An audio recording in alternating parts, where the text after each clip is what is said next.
Welcome to The Explainer. Today, we're stepping into a deeply atmospheric, dark, mythic fable, the world of the chapbook ledger, reality in the ink of oblivion.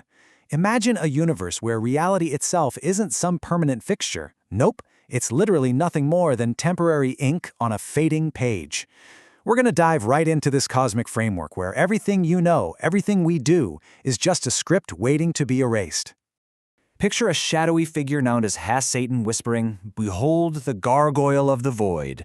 You have done well to trade the amusing choreography of life for the heavy permanence of the spirit of gravity." Haunting, right? In this lore, Has-Satan isn't your traditional devil. He's actually a functional celestial prosecutor who has hardened into this permanent persona.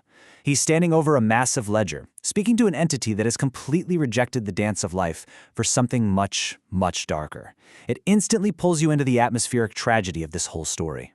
So how exactly does this source material define existence? Well, it frames reality as a tragic comic pantomime. Within this cosmic framework, existence isn't spontaneous at all. You, me, all of human history, none of it is autonomous. We're essentially a series of scripted lives summoned directly from the absolute void. Every single line of dialogue, every action is recorded in the massive chapbook ledger by Has-Satan. His ink-stained fingers trace this script of existence, documenting a reality that honestly was never actually intended to endure. And there's this fascinating, direct contrast set up here. On one side, you've got human striving. The text calls this the amusing choreography of life. Our daily actions, our struggles, our agonizing footprints. It's chaotic, it's loud, it's messy. But on the exact opposite side, you have the absolute void. The void represents heavy permanence. It's an abstraction of negation made flesh and stone, driven by the spirit of gravity. It is an unbroken silence that stands in total opposition to the noisy, temporary scribbles of human life. Section 1. Parables of the Absolute Void. To really wrap our heads around the architecture of this absolute void, the source breaks down its enforcers and observers through distinct parables. Think of these terrifying entities as the void's immune system, making sure the script of reality gets properly dismantled. There are several of these entities, but let's map out two of the primary ones. First, we have the unblinking gaze. This is a gargoyle with crimson eyes that have literally seen every sun go cold. Its cosmic function? It waits at the heart of negation. It doesn't judge your sins or the laws you followed, because those are just lines in the pantomime to it. It just watches. Then contrast that with the priest's malice. This is a sibling entity wrapped in heavy royal velvet robes, blurring the line between a cathedral priest and a monarch's fool. His method of erasure is entirely different. He uses razor-sharp theatrical malice and wit to systematically and linguistically deconstruct the human script. So one silently watches you fade, and the other actively mocks you as you go.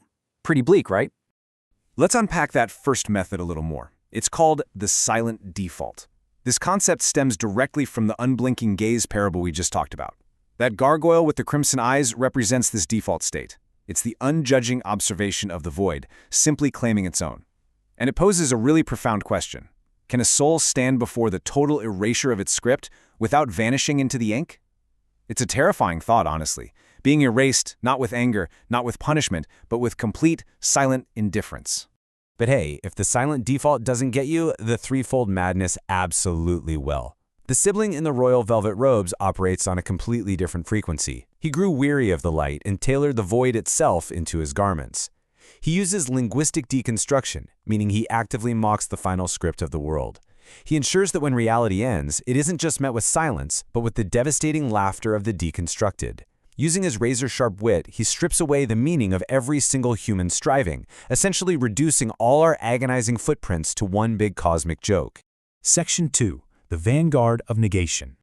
So, while the crimson eyes watch and the velvet robes mock, there is a physical, incredibly imposing figure that brings about the actual end. Enter the Inkblot Demon. He's a 12-foot-high vanguard whose eyes are suns that have gone cold, and he exists for one specific purpose: to stop the clock of high time. It all fits into a chronological sequence of cosmic consumption. Step 1. The scripting of existence, where life is summoned from the void and written into the chapbook ledger. Step 2. Unblinking observation, where the crimson eyes watch the pantomime play out. Step 3. Linguistic deconstruction, where the priest's malice strips away all human meaning through mockery. And finally, Step 4. The final spill. This is exactly how these dark parables lead our scripted reality toward its ultimate end. So what exactly is step 4? Well, the final spill is the catastrophic moment when the living ink, which the text refers to as the fluid spirit of gravity, rises up to wash away the agonizing footprint of reality. The inkblot demon and his siblings literally become this fluid ink running from the pen of negation. They rise up, flood the stage, erase the scribbles of existence, and pull absolutely everything back into the void. Section 3. The Diatribe of the Ledger. This all leads us to a chilling philosophical debate between Hasatan, the keeper of the ledger, and the vanguard of the end himself. The inkblot demon declares, "I am the vanguard of the void. I am the one who stops the clock of high time." You can really feel the demon's immense pride and sense of autonomy here. He is actively challenging Hasatan. He is essentially asking the shadow prosecutor, "Why do you even scribe my movements into your ledger? I am the ultimate eraser of existence. I am the one who stops time. I'm above your little records." He truly views himself as the master of the void's will.